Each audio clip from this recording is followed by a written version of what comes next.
is the Pegasus Podcast, presented by Night Sports Now. UCF news, views, and a few hot takes. Now, here are your hosts, Bailey Go Knights Adams and Christian Charge On Simmons.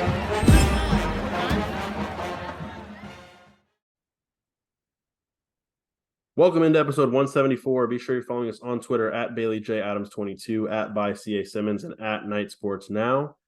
Christian, it's been a couple of days since I've seen you. We last saw each other in a different state, in a different city, and we were still, reveling in UCF's victory over Cincinnati, their first in the Big 12. How are you?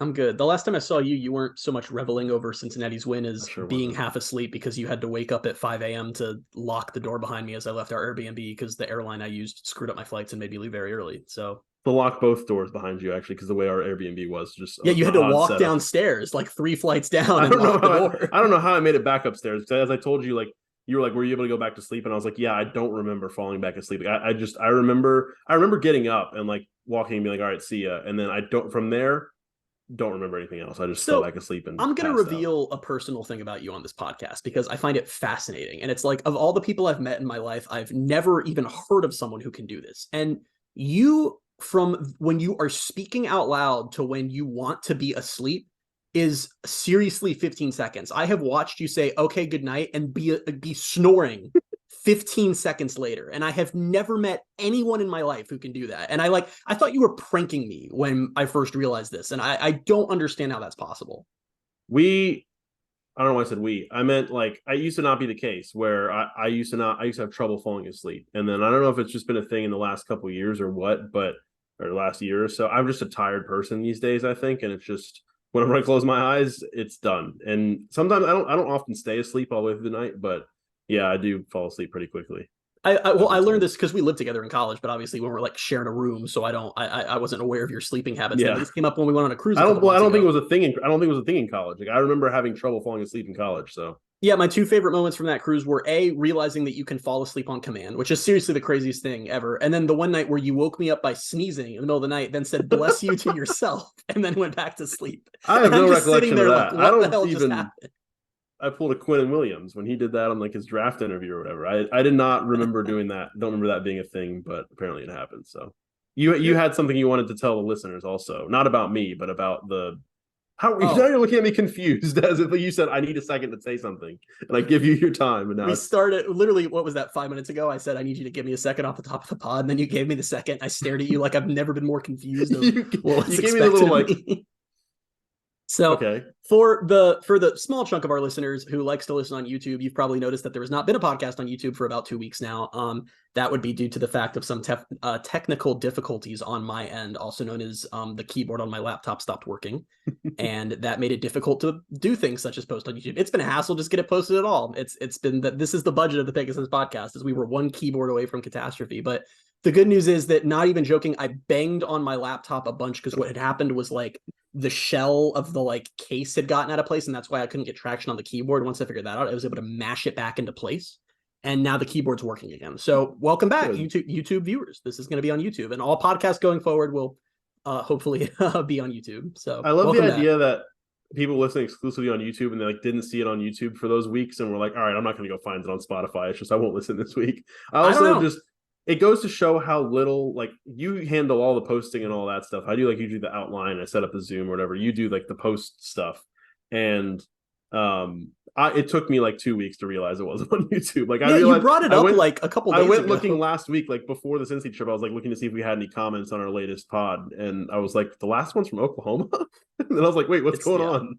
The best part was I literally I'm trying to think of when I realized it was broken. I think I knew it was broken and was having issues with it, but then I forgot because I remember that I got to the press box for the West Virginia game and was oh, right. And then just I'm in the press box and I couldn't look up stats. And that's why my tweets kind of sucked for that game because I was trying to do it on my phone, which didn't have good signal. It's been a journey, but good news. A hater would say that your tweets always suck, but just a hater would say that. Is that hater you? No. You're I not like me. your tweets. No, I regularly sometimes, even though we went over this on a past 5-star review question. I'm on Twitter apparently for more time than you are, but yeah, there's some times when I'm not on, and I will go on and see that like you've just been either in a fight with someone on Twitter or you've just been tweeting about stuff, and I'll just go to your page and I'll just catch up on the tweets that I missed. Like I feel think like you have good tweets. I feel like I haven't gotten a good like Twitter fight in a while. Like I can't remember the last one that I really got into it with someone over. I'm like, you are on Twitter more than me. We had to change tweet of the week because you clued me in right before the pod to a whole thing that's going on UCF Twitter that I was just oblivious to today because I'm not on Twitter much. So that's exciting. By the way, one more comment, and then we can actually do the podcast. I am drinking coffee on this podcast, so if I talk even faster than usual, you will know why. By the way, look, it is a lovely holiday-themed mug instead of my normal Night Sports Now mug. I'm drinking water out of my Ted Lasso cup. Okay, you really just went on me there, but that's fine. That my lovely girlfriend got me just randomly last week. I really appreciate it. So let's what did 5-star review question. What did you say? What was the sentence you just said? I said the Ted Lasso cup that my lovely girlfriend gave me like a week ago. I heard that my random girlfriend gave me a week ago. No, she gave it to me randomly like a week ago. Like she just got it for me for. Okay. I wasn't having the best day, and she found it and got it for me. So okay, I was like, what does that mean? Okay, no, it wasn't like it was just I meant kind of like a random present, not like randomly gave it to me. But... No, I think I misunderstood. No, that was just me being dumb. Okay. Like you're fine. That was proper delivery. Yeah. All right. Let's get to our 5-star review question, which comes from.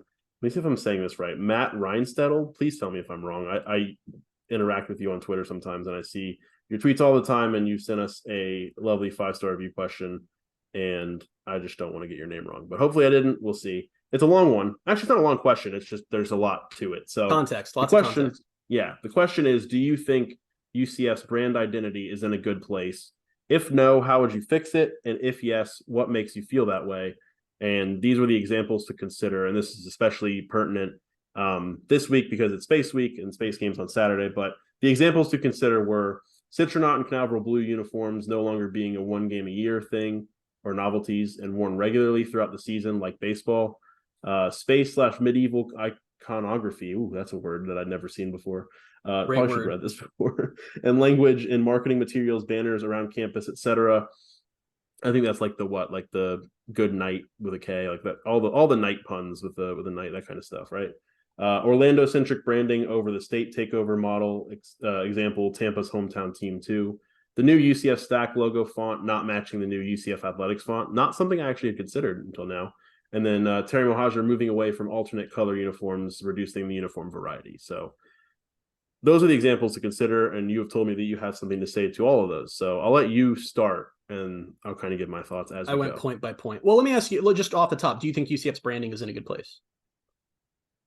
Yeah, I think so. I know there's not a whole segment. There's a small segment, I think, of people who want to go Citronauts, want to go full time with the space stuff. I think it's really good as a novelty thing.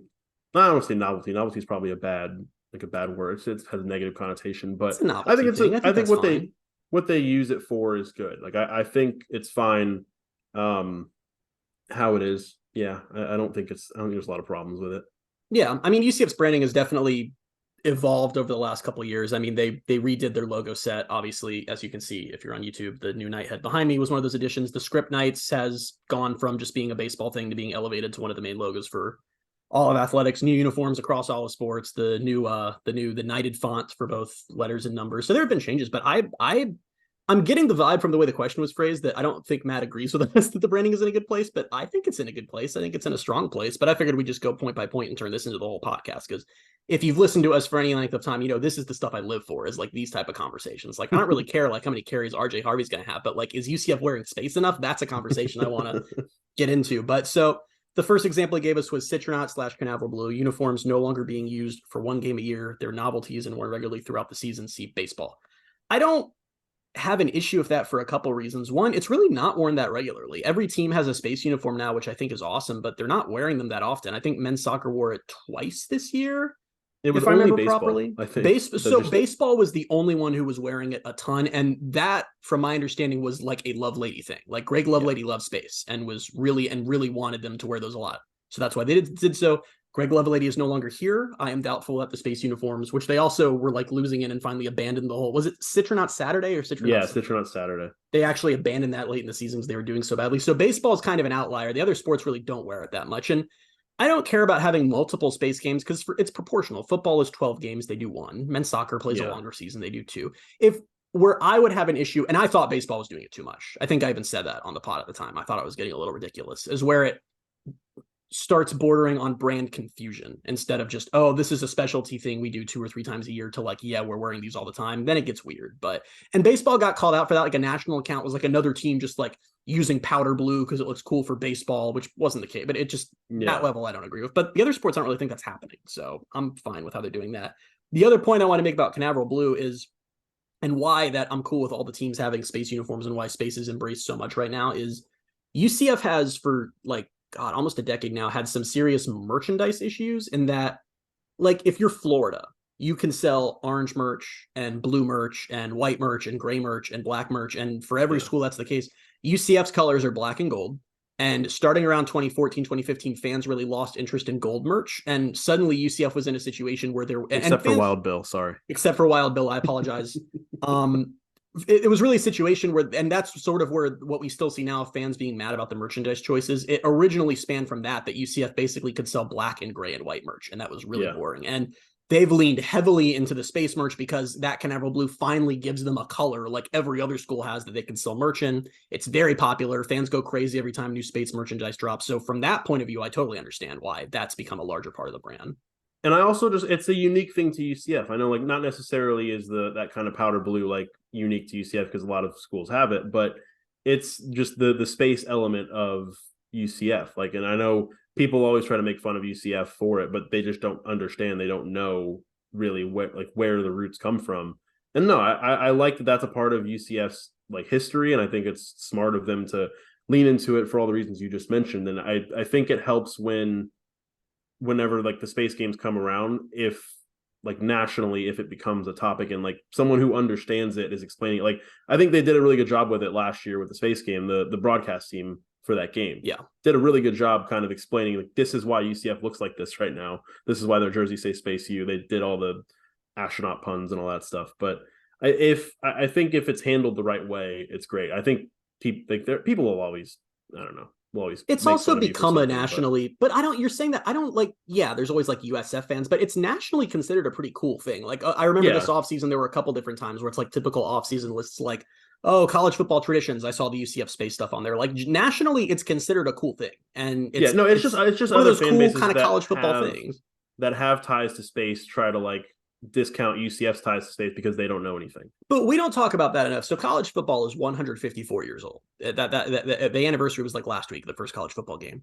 For the first 147 years of college football, no one ever wore a space uniform. And then UCF did it in 2017. And since then, Purdue and Air Force and Rice, and I'm missing like 2 or 3 others, Navy, have all worn space uniforms. So UCF did kind of kick off this. And I think that was why they then starting with last year and include this year, it now says Space U on the chest. I think that was kind of a like, hey, this is our thing. And I will tweet them again this week. I tweet them every year. I have the old articles from the Orlando Sentinel from the 60s referring to UCF as Space U and Space University. That was how the Orlando Sentinel University, I said anniversary and university in one word, didn't mean to do that. The school was called Space U before it had a name, so UCF owns that. But that's how you know that it's cool when other schools, we're up to like 5 other schools were like, let's do the exact same thing with like varying levels of it making sense. Like Rice's entire thing was that JFK mentioned Rice in his address announcing the Apollo program, because he said, why does Rice play Texas, as an example of why they should go to the moon? And Rice was like, that means we can wear space. So it started a trend. This is going to be the longest 5-star review question ever. I just was thinking about it's going to be a process. We kind of had a light pod anyway, to be honest, so I think that's fine. But and also it's my podcast, I can do whatever I want. I also should have probably said at the top, we'll be talking less about we'll talk about the Oklahoma State game there at the end, but we're going to be talking about UCF's future Big 12 opponents, like the schedules coming out last week. Wanted to talk about that on this podcast. So we'll get to that after we finished with the brand discussion. So the next point was that he brought up was space/medieval iconography and language and marketing materials, banners around campus, etc. This has always been a tougher one because UCF does not, I can't remember since I was a little kid, the medieval stuff really being leaned into. They pretty much avoid that. And I think that's largely because it just doesn't really it really clashes with what UCF's brand is. Like UCF's brand is very like, we're innovative, we're forward looking, we're the future of college football, we're high tech, like castles and stuff don't really vibe. What am I thinking of that they have some kind of just like castle display where was that like outside the basketball arena? I don't know. I'm not sure. It's not. I mean, I'm picturing something. Throughout the last 10, 15 years, the anything medieval related has been very closely kept to knights, like specifically knights, from uniform designs to graphics, everything. It's swords, it's shields. It's not like castles and dungeons and all that stuff. Like it's very dragons or anything like that. It's very, knights specific. And I think that's fine. I thought that was going to change because when Terry Mahadra came in, I don't know if you remember this, Bailey, but he went on this whole he just went on this whole thing to the media of, oh my God, I love medieval stuff. Like, it's like my favorite time period. And I think it's so cool. And knights are just awesome. And I was like, oh God, like they're going to have a bunch of, remember when they hired Gus Malzahn and they did the whole the knighting thing. The knighting thing, which was so awkward and has never been seen again. I don't think, it's never been a thing anymore. So I just remember that when you said that him bringing that up. But were you knighted when you came to UCF as a student? They knighted me. And in what way? They put the whole freshman class in the basketball arena and brought two people on stage with swords, and they just waved the swords across the crowd. I did go to that. I don't remember at all the whole sword part. I just remember, I think it was our dorm advisors were like, all right, it's time to go. And we're like, we have to, and so we all walked down there as the whole Lake Claire whatever community, and we were just like, what is this? And it ended up being, I don't remember anything once we got down there. I just blocked that on my memory, I guess. But I guess I probably was knighted. And now it was called the knighting. So, and now the listeners know you lived in Lake Claire while you were UCF. Nice. Yeah, I did. I lived in Towers because I was built different. Anyway, on to the next point. He said Orlando-centric branding over the state takeover model. Example, Tampa's hometown team too. I haven't noticed that as much. I'd have to go. Are they not doing? I feel like they brought up the Tampa's hometown team thing again last year during the USF week. Or did I make that up?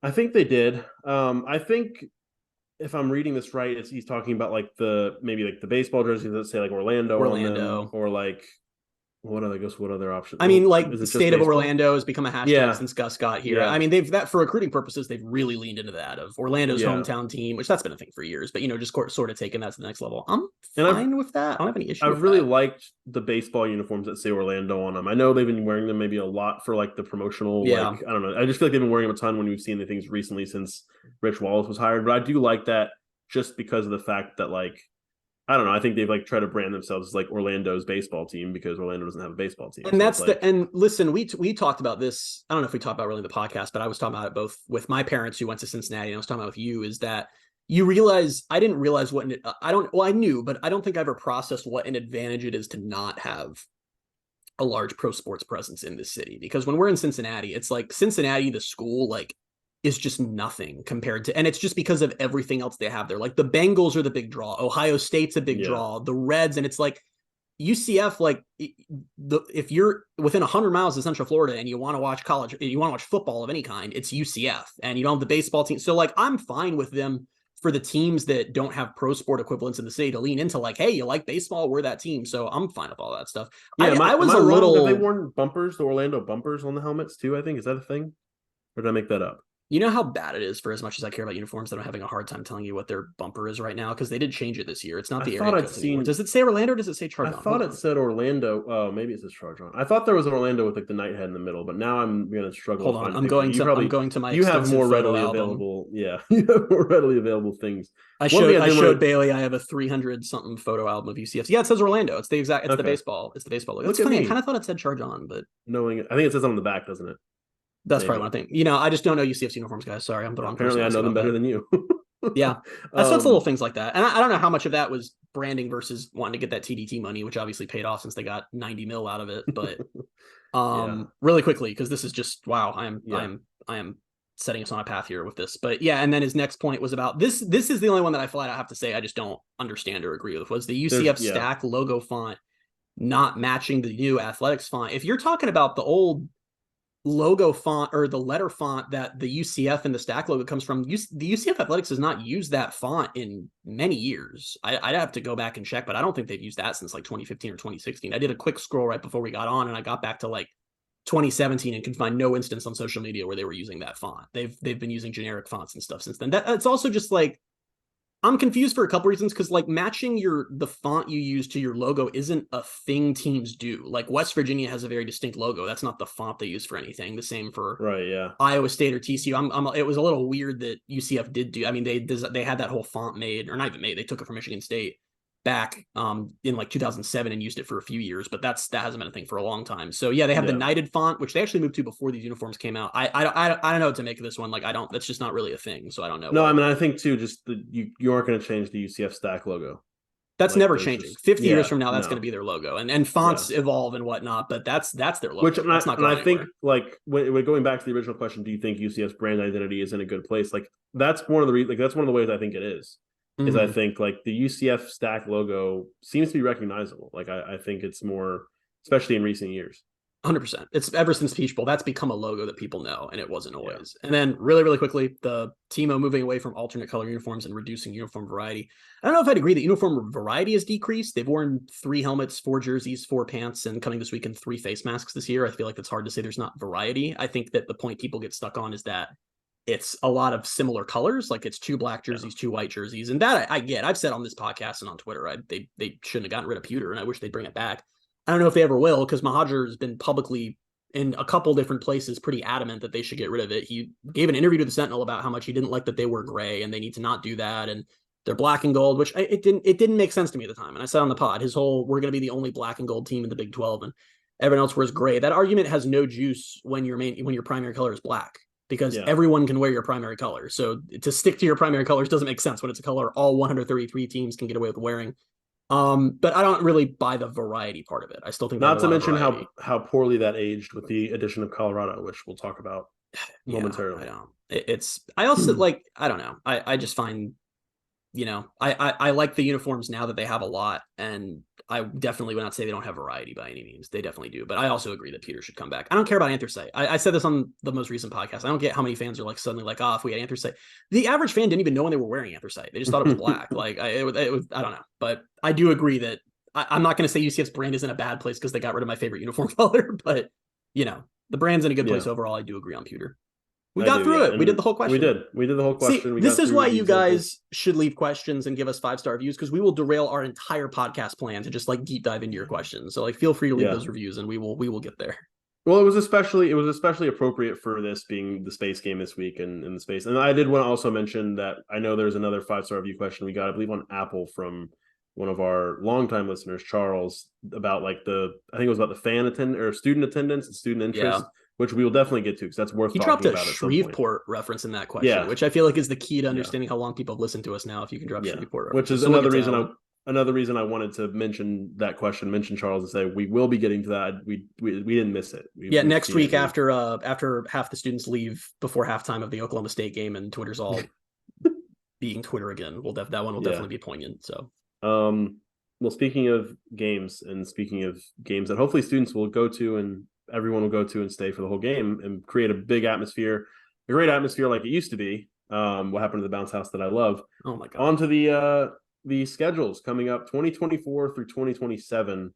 It's just weird to have these now. I don't know what it is about, like looking at the graphic that UCF put up, and it's just crazy. The games that UCF has, and like you mentioned it, I think maybe it was on the podcast, might've been on Twitter, about how different next year's schedule is like UCF's going into a new conference all over again. And that's just a really great way to put that way. They literally, of the 9 conference opponents they play next year, 7 of them are teams they're not playing this year.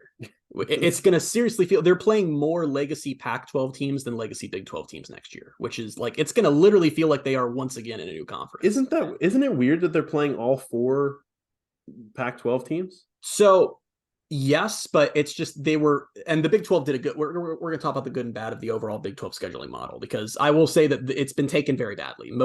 Specifically the legacy Big 12 fan bases, those 8 teams, which make up half the league, which is kind of crazy that was the whole league minus Texas and OU. Now it's just half the league, but they're not happy about this. They're all pissed about it. And I understand, because I was confused by some parts of it. But the idea, from what I understand, was they don't want any of the West Coast teams to have to do 2 East Coast trips in 1 year. And they don't want the East Coast teams, UCF and West Virginia, to have to do 2 trips in 1 year. UCF won't have to do 2 West Coast trips until 2027, which is like a huge advantage for all we've talked about the travel and the wear and tear of this league. So I guess the easiest format way to do that was to send them all East in the first season, and then they do those trips one by one afterwards. Yeah. So it's just, literally their home slate in 2024 is Cincinnati, and then Arizona, BYU, Colorado, and Utah. Like, that is weird to just look at like that.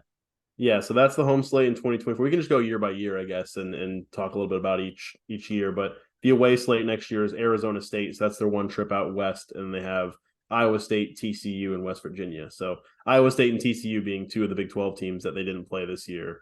Yeah, they're playing every Big 12 team they didn't play this year because they got BYU on there too. So obviously not Texas because Texas is leaving. But it sucks that UCF's probably not going to be in a position to take advantage next year, given what we know now, because that's like a really, really favorable schedule. UCF only leaves the state 4 times.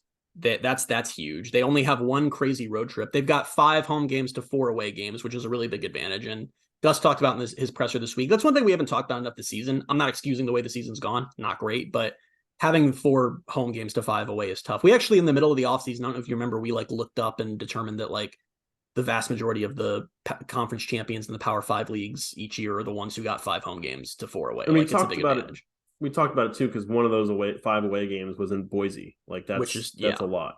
So, but the big travel thing that I remember the Athletic wrote a thing about this, because there were some UCF fans, I got in a fight with you guys about this a while ago, was, people make too much of travel. It's not a big thing. And the Athletic like had this whole study and all this stuff about how like the travel that really affects teams is 2 time zone travel. It's multi-time zone travel. You go back or forward an hour, that doesn't really mess with you mentally or physically. When it's 2 hours plus, that's when players start to feel it. And not only does UCF only do 1-2 time zone trip in 2024, 4 of their 5 home opponents are teams that are going to be coming from across multiple time zones. They will steal one of those games based on that. Like I'm not saying they're only going to win one of them, but I'm saying like there will be a game that they're not supposed to win that the team is just messed up. And I think that's exciting.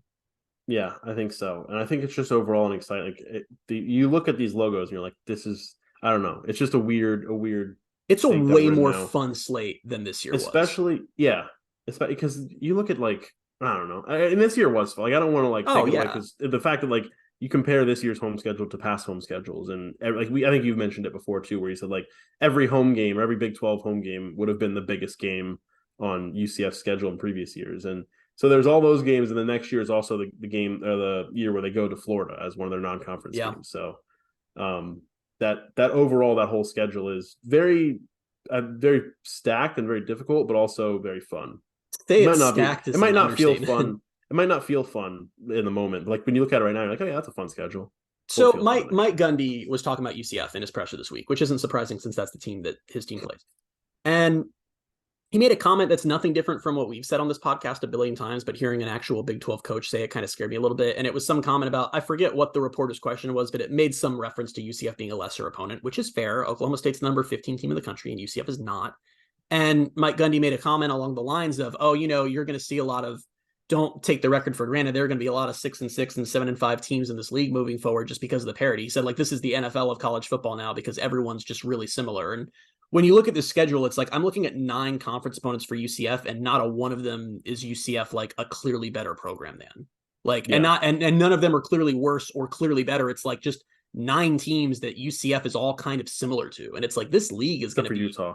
Utah's ahead of everybody, but this league is going to be just a bloodbath year in and year out. And I hope that the UCF fans who are waiting around for the next undefeated season understand that it's not coming, and it doesn't have to, because we're moving into the 12-team era, and how we measure success is going to be different. UCF can be 9-3, and that can be enough to get them into the Big 12 title game in the playoff. It's just we have to understand that there are no gimme games in this league. There's not even a Vanderbilt like in the SEC or, an ACC where you can play not Rutgers, they're in the Big Ten, where you can play, Syracuse and Boston College, which might be Nakai Martinez's future home if you believe Tommy Castellanos' Twitter. But it's tough. This is a tough conference. So yeah, and I've mentioned it before. Like I'm not sure I can handle it. Like emotionally, I'm not going to be able to handle it. Like I'm going to have to retrain my brain to expect every week to just be a few, like 3 to 4 hours of me just probably hating the sport of football.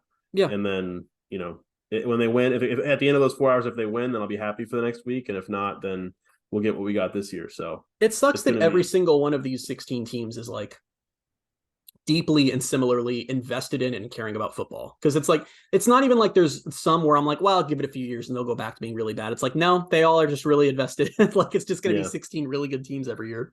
Yeah, maybe one of the worst things to happen to the Big 12, at least for UCF's sake, is Kansas all of a sudden being good at football. And like here to stay, like we're 2 years in. Like, and again, really that's not just like, oh, they got a good coach, which they did, but like they've put a ton of money into that program. Yeah. Same thing, Arizona and Colorado were 2 of the historically worst Power 5 teams. Arizona's like out here signing 5 stars and stuff. they've put a bunch of money in. Colorado's put a bunch of money in. Like Colorado just announced that they're building a new video board for the 2024 season, which will be five times the size of the current video board. And they're also paying Deion Sanders more money than God. So it's like this league is crazy. It's going to be frustrating, but also fun when UCF is good. Yeah. So we'll go on. Some of the teams that UCF played this year. So UCF playing some teams this year, and like when they play them again the next time, it's not going to be like a return game. Like, so 2025 has Houston at home again, as well as Oklahoma State and West Virginia at home. West Virginia is on the road next year, so I guess that kind of doesn't fall into the same thing. But then, so it's Houston, Kansas, Oklahoma State, and West Virginia at home, and then the road slate is Baylor, BYU, Cincinnati, Texas Tech, and Kansas State. So they'll play Texas Tech and Kansas State both on the road twice before either of those programs come to Orlando, which like I guess it's like it probably just is a byproduct of how they set up the schedule, and it kind of like just had to happen that way. But it does also kind of suck because like I know, especially, I mean, it sucks more probably for those fan bases that, well, maybe not, because UCF fans have to do the same trips if they're going to do that. But for those fan bases who want to come to Orlando, like I know my boss at Pewter Report is a Kansas State grad and was like itching for Kansas State to come to Orlando. Now he's got to wait until 2027. So it's oddly looks. I want to say that one looks more manageable, but maybe not. I don't know. No one knows where everyone's going to be in 2025, so it's not like a. Well, I thought you meant like as far as conferences. I'm like, we really do, but yeah, as far as being good, there's no point in telling you what games are important in 2025. We have no freaking idea, especially with the portal now. But this is where we can talk a little bit about the model that the Big 12 went for, and it is odd. Like you'll notice that UCF's new rival Houston is not even on the 2024 schedule, and then they're back here at home in 2025. So I assumed, as did everyone, because it was common sense that they would. I didn't think they were going to do pods. A lot of people are talking about pods, and I didn't think that was coming. But I thought that there were going to be something along the lines of every team having like 3 protected opponents. And for UCF, maybe that's they play Cincy, West Virginia, and Houston every year, and every team has the 3 teams they play every year, and that's kind of what's becoming standard. I know Big Ten does a little differently. They basically were like, we're protecting these 4 games that are important, and nothing else is gonna match up. And it's weird. Like I like UCF does not play Cincinnati in 2026, and that's probably their rival going forward. I find that weird. Houston's not on the schedule in 2024. Like they're gonna mostly play teams. They're gonna play most of them, I think, 3 times in 4 years and a couple 2 times. But it's odd that, and it's gonna make it really hard for rivalries to develop. Is that there's just no team that's gonna be on UCF's schedule every year, and that's true for virtually the entire league. Like I said, I think there's only 6 teams total or something like that who have a team they're gonna play every year.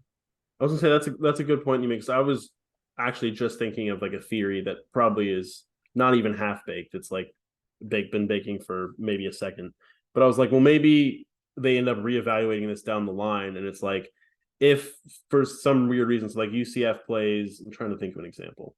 UCF plays BYU 2024, 2025, and 2026. Like if that just becomes a rivalry out of nowhere, then like when they reevaluate the next set of schedules, maybe like, all right, that's one we need to protect. That was probably a bad example because it's BYU and UCF and they're very far apart. But like just something like that where like you kind of are playing everyone so that like if there's a game or if there's some sort of thing that happens where it's like, all right, this could be a potential rivalry, maybe like they're kind of doing this to create rivalries in a weird way where it's like a roundabout way to do it. Probably not because they're eliminating some rivalries by doing this, but they're not, and they are. Like the Texas teams aren't going to be playing each other every year. And that's been, like I said, all the Big 12 fan bases are mad about this because like West Virginia had assumed that Cincinnati would be on their schedule every year for travel. The Pac-12 schools had assumed they'd all be playing each other. So there's been a lot of that.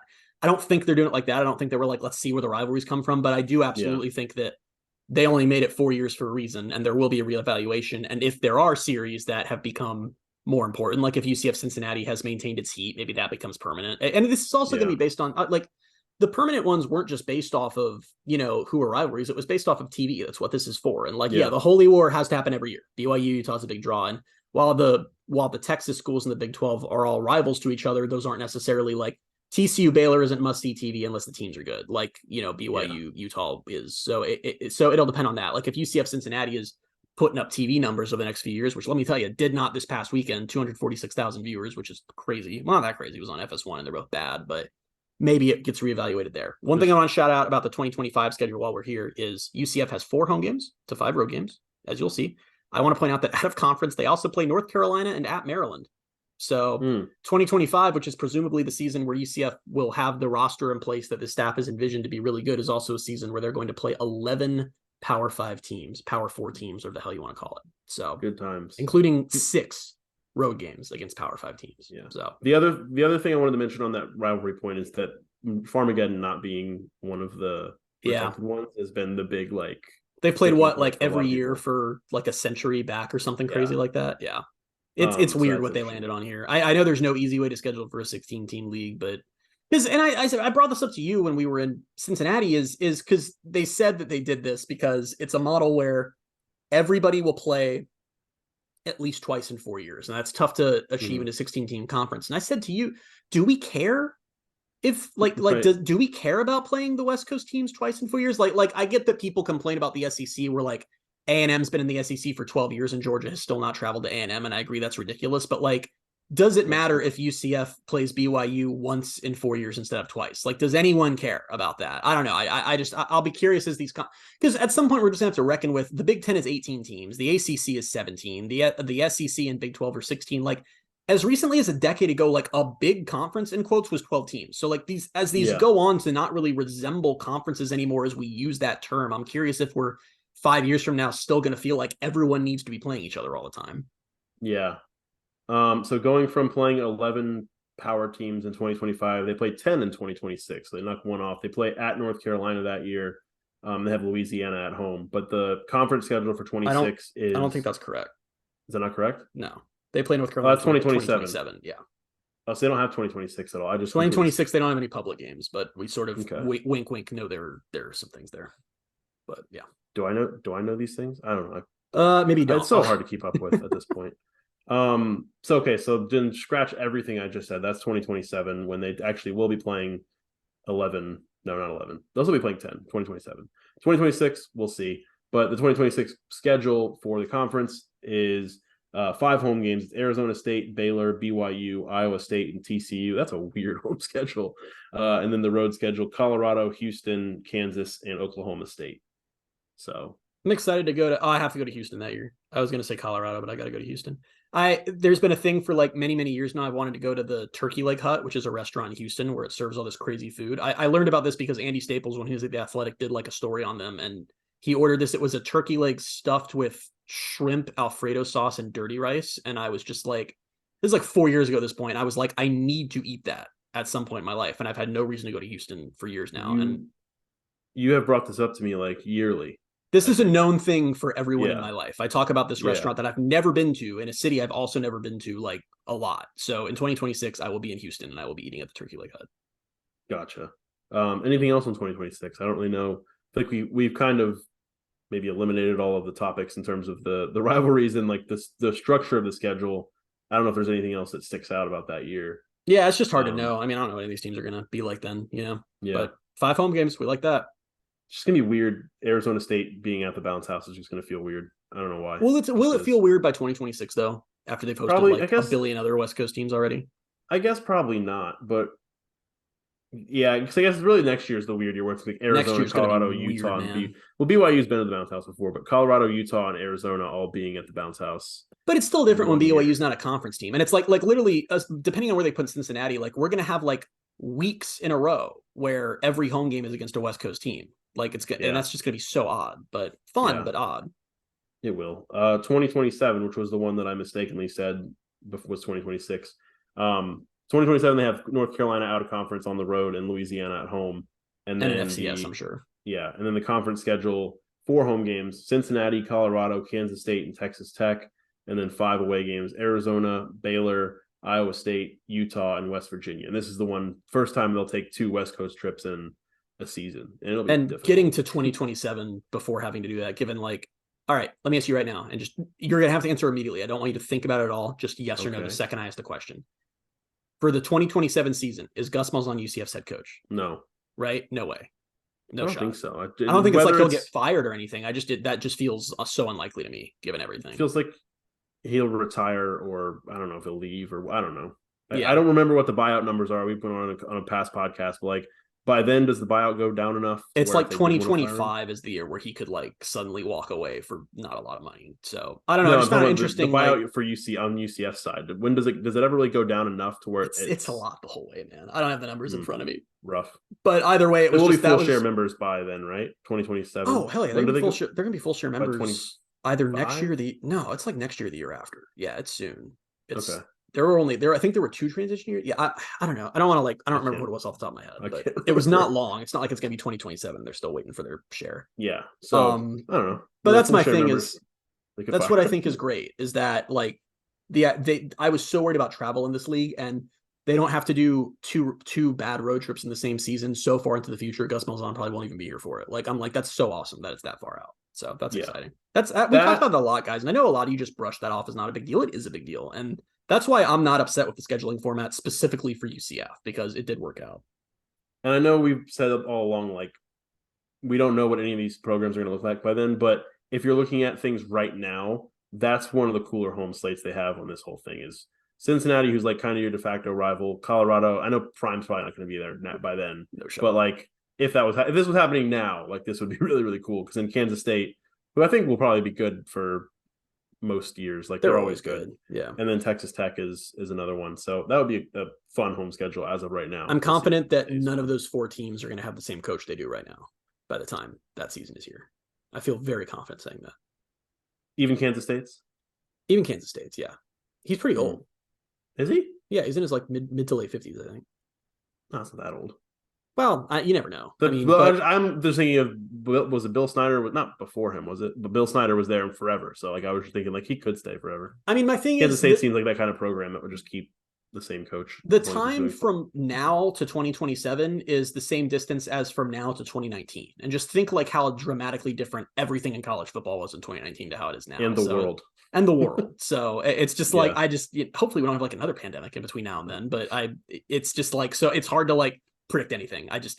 I like the format for UCF. I think it sucks for the Big 12. 2024 is going to be really cool. Too bad UCF probably won't be good. 2025, when UCF likely will be very good, they have to play 11 Power 5 teams. So we got fun times on the horizon. And then I believe the last thing we probably should mention about the schedules, I believe it'll be next month when we get like the full 2024 schedule in order and everything. Your mark said December when we'll get the actual dates and everything. Like so did he say December last year or was it January last year? He said it will happen by January, and it was like January 31st.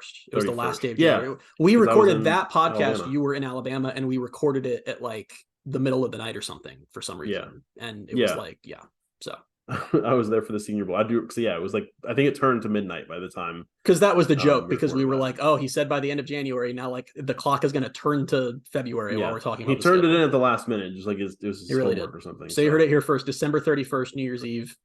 We'll be watching some New Year's Six Bowls on TV, and the Big 12 will be like, here are the dates. By the way, UCF's non-conference slate on top of at Florida is New Hampshire and Sam Houston. So I feel like not a bad idea that like at halftime of one of like the New Year's Eve bowl game, they should be like, here's the Big 12 schedule. Is it going to be like the Big 12 schedule, like announced by Nelly? Like, is that what they're gonna? Probably. Is that what they're gonna do? So Brett Yormark would want. That's how he would have it. All right, let's get to real quick UCF and Oklahoma State this Saturday at the Bounce House. You pointed this out on Twitter. Oklahoma State being the first or the second top 15 team to visit the Bounce House in the last 10 years. Yes. So a big time matchup at the Bounce House. I wish UCF was better for this to happen, but still a pretty cool thing. Mike Gundy and Oklahoma State just beat Oklahoma last week and are on the path to the Big 12 title. UCF could, or not the Big 12 title, the title game. UCF could ruin that for the Big 12 and for Oklahoma State. And I will say, if you want to talk yourself into this being a win, which you're kind of a lunatic if you want to do that. I'm not saying it can't happen. It's college football. Crazy things happen, but still, is Oklahoma State just had final Bedlam, which was obviously a very, very big deal for them. Very emotional, maybe coming down from that. And also, they're looking at their schedule right now like they are cakewalking into the Big 12 title game because they control their own destiny, and their final 3 games are at UCF, who sucks, by the way. I'm doing this from the Oklahoma State fan perspective and kind of my perspective, then at Houston and then BYU. Like they're looking at, hey, all the new teams suck and we get to play 3 of them to close out the year. So they're cakewalking in. So you can see the upset potential there. The other way that I would point out upset potential is that UCF has the number 4 rushing offense in the country. We've talked at length about how RJ Harvey has just established himself as a monster these last few weeks. He was co-offensive player of the week for the Big 12. And Oklahoma State is 96th in rushing defense. So this could be a day where RJ Harvey just cooks. Now, the counter of that is that the other co-offensive player of the week was Ollie Gordon, who is the best running back in college football, and UCF is 127th in rushing defense. So out of 130, by the way. 133. 133? Yeah. Oh, I didn't skip to the next page. Come on, Bailey. You don't realize we've had James Madison, Jacksonville State, Sam Houston. You got to keep up with the happenings. I don't care. Except for I care about James Madison. They're doing really well. It's good for them. Shame that they're 8-0 and can't go to, or 9-0 and can't go to a bowl game. So your best bet if you're UCF, like your absolute dream scenario, is that this just turns into a shootout where it's just Harvey versus Gordon, and they both run all over their respective defenses, and whoever gets the ball last wins. That's your best case scenario. Your more likely scenario is UCF's just going to get stomped. So yeah. I did a bunch of research about just, I don't know. I just kind of thought, like, I knew UCF's run defense was bad, but like when I look game by game at some of the performances that opposing running backs have had. Can I say one really quickly thing before you say these? Yes. Just for context, Ollie Gordon has 691 yards and 8 touchdowns in the last 3 games of the season. Yes. Have that in your head as you hear these stats. But anyway. Have this in there for his total stats. He's already over 1,200 rushing yards. He has 174 carries for 1,224 rushing yards, 12 touchdowns. He's averaging 7 yards a carry for the season. They also didn't use him for the first quarter of the season. Like, it was kind of like a Greg McCray thing where they were just like, oh, we didn't realize that this one of the best players in the country is just sitting on our roster. So we go all the way back to Boise State, and Ashton Jeanty, if I'm saying that right, ran for 115 yards on 24 carries, 4.8 yards per carry. So not bad, under 5. I mean, yeah. Kansas State, DJ Giddens, we all remember how that went. 30 carries, 207 yards, and 4 touchdowns. He averaged 6.9 yards per carry. Not bad. Even Baylor, which I don't remember Baylor being like a team that ran on UCF that well. They had a running back go for 100 yards on 16 carries, 6.3 yards per carry. Not bad. Kept them under 6.5. Obviously, everyone keeping in mind that it takes 10 yards to get a first down. So if you hand the ball to the running back twice, they're getting first downs. A lot of these coming up actually got first downs just on 1 carry. Kansas had Devin Neal go for 154 yards and a touchdown on 12 carries, 12.8 yards per carry. Daniel Henshaw Jr., 19 carries, 134 yards, 2 touchdowns, which was 7.1 yards per carry. And then they even had another guy, Dylan McDuffie, go for 91 yards on 13 carries, 2 touchdowns, 7 yards per carry. Oklahoma, which we all talked about, like the defense looked better against Oklahoma. Marcus Major still ran for 4.6 yards per carry. Even though they don't really have much of a run game. He only had 18 carries. So if they wanted to run the ball more, he would have had a 100-yard day. It's so bad that you said that. I'm like, wow, only 4.6. That's where we're at. And they also had Gavin Sawchuk go for 6.3 yards per carry, 10 carries, 63 yards, and a touchdown. West Virginia, and this is just fun. CJ Donaldson Jr., 17 carries, 121 yards, and a touchdown, 7.1 yards per carry. Jaheim White, 9 carries for 85 yards, and 9.4 yard average. And then even Cincinnati last week, they just beat Cincinnati, first Big 12 win. Won the game by 2 points because Scott Satterfield dropped Emory Jones back on a 2-point conversion. Corey Kiner, 19 carries, 114 yards, and a touchdown. That's 6 yards per carry. And then topping the 12.8 yards per carry from Devin Neal was Ryan Montgomery, who ran for 113 on 8 carries, 14.1 yards per carry. So if I were Cincinnati fans and I watched my team put up 200-yard performances from the running backs and still lose because they had Emory Jones throw the ball in a 2-point situation, I would scream. But so in 6 Big 12 games, they have allowed 600-yard rushers. The only one that didn't have 100-yard, Oklahoma, I guess. Yeah. But there were 2 against Cincinnati. And there were in Oklahoma, there were 2 running backs combined for 145 yards. So basically, the simple way to put it is not one single time in conference play has UCF been capable of even coming close to stopping a running back from having a big day, and they are now going to play the best running back in college football. The closest I would say was not going to say it. Richard Reese had only 100 yards. He hit 100 on the dot. He had 100 on the dot, but he also averaged 6.3 yards per carry. So he had a big day. And teams run at will on UCF, and like I said, that's why you're only we don't even talk about the defense for this game. Your only hope is if the offense and Harvey specifically just cook, and it's enough to make it a shootout, and that's it. That's your best case scenario. 127th in run defense. Maybe UCF will figure it out this week. Who knows? Is there any part of you, and I hate to do this kind of just blanket speculation because it's at the end of the day, we're not coaches and we don't know, but is there any part of you that kind of wonders why they haven't considered moving guys from other positions to linebacker? I know that's not an easy thing to do in season, but they do have guys who have played linebacker at previous stops. And I'm kind of they had bye weeks and stuff. Has that never been discussed? Maybe they tried it and didn't work. I don't know. Maybe they did. And I think it's probably to the point where that's a break. I mean, I don't know. No, they should have done it. I guess it was going to be a break class break glass in case of emergency thing, but like, because it still wouldn't go well. Like you move them and like it wouldn't be that big of an improvement. So maybe that's why they're just like, But even still, like you don't want your coaches to be like, no. Maybe they did try it and it didn't at work, some point you just hit the wall and they've hit the wall. Like it's like we can like what can you do? Like that's why when people are like, Addison Williams needs to go, I'm just kind of like, I'm not saying that there aren't problems with like coaching. I'm just saying that at some point you hit the wall if they don't have good players on defense. And well, they do. They don't have good players at linebacker on defense. And at some point it's just there's no scheme to hide when you just don't have any good linebackers. I think there's just nothing you can do there. You and I talked about it. I don't remember if it was on the podcast or if it was just after the Cincinnati game. Like they have good pieces to build around on the defensive side of the ball that are young and will be back and at multiple levels. Except not if Tommy Castellanos has anything to say about it. Well, yeah, sure. That's not tweet of the week anymore. So I actually have to explain that now. Yeah, it's the second time we've referenced it, and we probably weren't going to talk about it in full. So now, Tommy Castellanos, you may remember him. He was supposed to be UCF's backup quarterback this year, and then he left, which is fine. And I hold no ill will against him for doing that. It was a rough situation, and I think he was in the right to do so.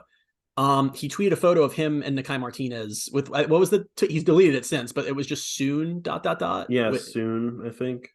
Which, first off, I love several UCF fans replied and were like, you're coming back to UCF, which was really cute. But no. So Tommy, I don't know, recruiting players, whatever. I don't know what the hell that was about. I do know that Nakai Martinez then 3 hours later tweeted like charge on and then spoke to the media for the first time this season in the Monday press the next day, which clearly was super calculated. So I'm not worried about anything there. I also think it's hilarious that a player who is from Orlando and is starting already as a true sophomore would leave to go to Boston College because he has a friend on the team. I don't know what he's talking Who's about. In a different position group, like a different room. It's not like come play together. Like it's like come try to pick me off in practice. Like I don't know what. Oh man, I can't wait till it actually happens and everything. I swear to God. I'll scream. I'll come on the podcast and just scream into the microphone. Boston College is UCF North. They've got Tommy Castellanos. They've got Ryan O'Keefe. Daryl Wyatt, old wide receivers coach, is their wide receivers coach right now. So yeah, all of that. Do you want to do score? We didn't do score predictions last week, did we? I had it on here, but I didn't really come. Did we? I thought we did. Did we not? I swear we did. I thought I said one and you were like, I have one. Okay, go ahead. 42-31 Oklahoma State. I'm being optimistic. I'm saying they score enough to make it not look super embarrassing. All right, I'm going to go Oklahoma State 48, UCF 21. I assume you just invented that off the top of your head since you were staring into the distance while talking. Yes. Okay, cool. That was a stupid. They didn't do this on purpose, but that was the score when the Bucs won their first Super Bowl. No one cares. Like, no one cares. There's somebody out there that cares. I promise you there are. Nope. Actually, there is. All right, let's get into the football news real quick. It's funny because when we did the last podcast, we didn't have the kickoff time for Oklahoma State, and now the game is here, and we do have it, and it's like 3 days until kickoff. And I'm like, oh, here's the kickoff time. Everybody already knows already. It's at 3:30, and it's on ESPN. And RG3 is back on campus. Well, not yet. So excited. So excited RG3 is back. I would be more excited if he was doing a road game of UCF's, I think, because the chances of me going back and watching this game, if UCF loses by like 30, are not good. They're not going to lose by 30. They'll lose by like 28 tops. I'll never go back and hear RG3's commentary on this game, but it should be cool. I know there'll probably be some sort of maybe viral moment like last year. They're going to put him in an astronaut suit. I'm calling it now. Yeah. Actually, yeah, that's a good point. They're going to do something with him Friday, probably for space, and they'll be like, "Oh, look at RG3 in an astronaut helmet." It'll be great. John Rice Plumlee now has the most rushing yards by a quarterback in UCF history after last weekend's game against Cincinnati. So he's got his place in the UCF record books. Better than Culpepper. It's crazy. RJ Harvey, as you mentioned, was named Big 12 co-offensive player of the week with Ollie Gordon from Oklahoma State. So it almost feels like they did that. It's just like, hey, guess who gets to play each other? And then running backs can play each other, but it is kind of like it's hype. Go watch two of the best running backs in the country duel it out. I think that's cool. Yeah, and then if you were looking to watch when UCF loses, but if you're looking for a kickoff time for UCF and Texas Tech next Saturday, don't have one because but Big 12 did the same thing and flexed all of their games to the 6-day window except for one. I don't remember which one it was this time, but yeah, so we'll find that out probably on late Saturday night or Sunday for Texas Tech. So all of that is the football news. And real quick, the game of the week, I've got UCF men's basketball who started off their season with a win over FIU on Monday night. They go to Miami, number 13 Miami, this Friday at 7:00. And I know everyone's always been, not always, but people are always down in this past, I don't know, several months about what the season would be for UCF men's basketball in their first Big 12 season. But they always seem to be good for like an early season upset, or like they've done it against, they beat Miami a couple years ago. An upset, man. No, I'm talking about they play number 13 Miami this Friday. Oh, okay. I thought you were saying, I understand. Okay. I'm not even listening. So I'm saying Friday could be one to watch. You're right. Actually, I wasn't listening. No, because I can't believe that you think so little of me that I was trying to call FIU an upset. Well, I'm just saying. So I was listening at one point because you start. Well, actually, that's a lie because I looked ahead on the outline and I saw that you were going to talk about basketball being game of the week. So I stopped listening to look up because there was a stat I wanted to bring up about basketball, and so I tuned you out. Yeah. So it's number 13 Miami. They beat Miami not on the road. I think it was actually at the Orange Bowl Classic thing. Get back in 2021. And there's been a couple of times where they beat, like last year, they beat Florida State early on in the season. So like, there's always this in-state game early in the season, and they've been winning them pretty much on a regular basis. I'm not saying they're gonna win, but watch out. I think that they might win 20 games this year. Was that a thing that you believe? No, I actually don't believe that at all. But I will say that Jalen Sellers looks like an amazing player, and it sucks about CJ Walker getting hurt. That's going to limit them. Yeah. And I don't know when he's going to be back. Probably not this year. It seemed like that was a pretty bad injury. I don't really know what the video that he put out was like very ambiguous. He was like, I'll be back soon. That was a weird way to announce that information, to have just like a camera like, hey guys, I got hurt. Here's like, I don't know. I just thought that was kind of an odd way to roll out that information. I think it's just because, I don't know, because he had injury issues last year. Like people probably were like, and it was just, I don't know. Yeah. And maybe he wanted to do it that way. Who knows? But yeah. I truly, it's a 1-game sample size, but like they actually looked pretty freaking good.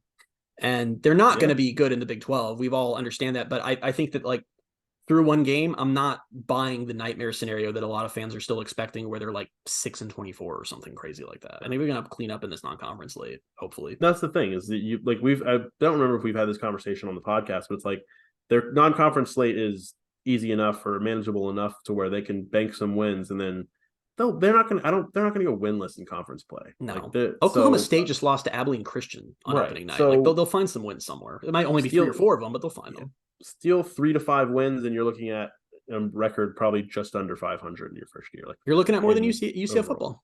So yeah, not hard to do at this point. But all right, tweet of the week. Tweet of the week is going to go to a bunch of you. It was a late addition, a late switch to tweet of the week when I learned, I haven't been on Twitter a lot today. I learned that a bunch of UCF fans have decided that if UCF beats Oklahoma State, they're going to storm the field at the bounce house. And I have some thoughts. First off, like you'll all be missed. I've appreciated all of your time on UCF Twitter and everything. That's great. You all will be missed.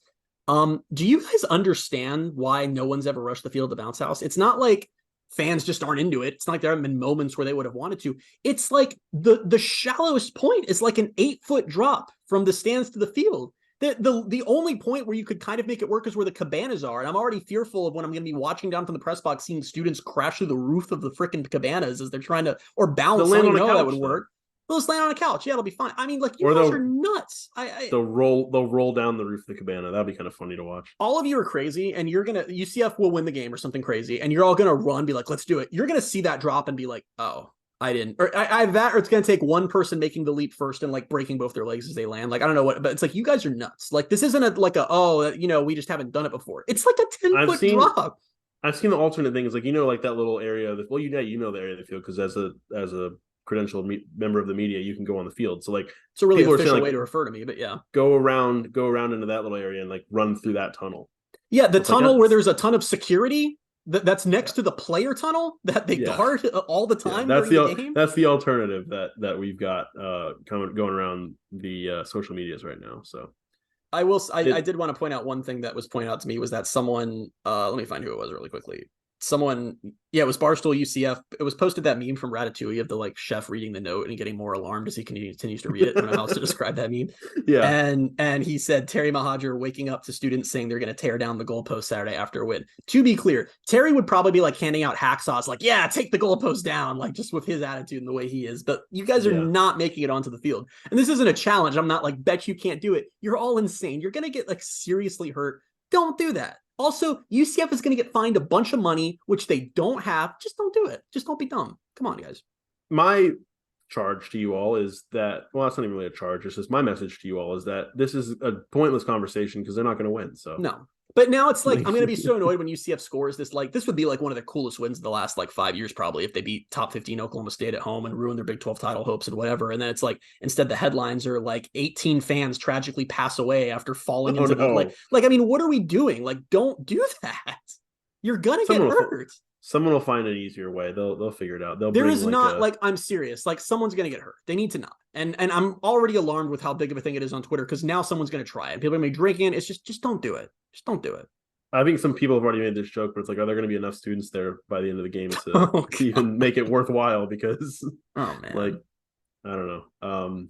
But yeah, that's where we'll leave that. We'll be back on Saturday with episode 175, where we discuss how 6 people got injured jumping off of the student section, falling through the cabanas, and somehow managing to get on the field, but just ended up crawling. I can literally see the headline now. It's gonna be like RJ Harvey was breaking ankles all night, but those weren't the only broken bones by the time that the dust had settled at the bounce house, following several fans falling onto the field.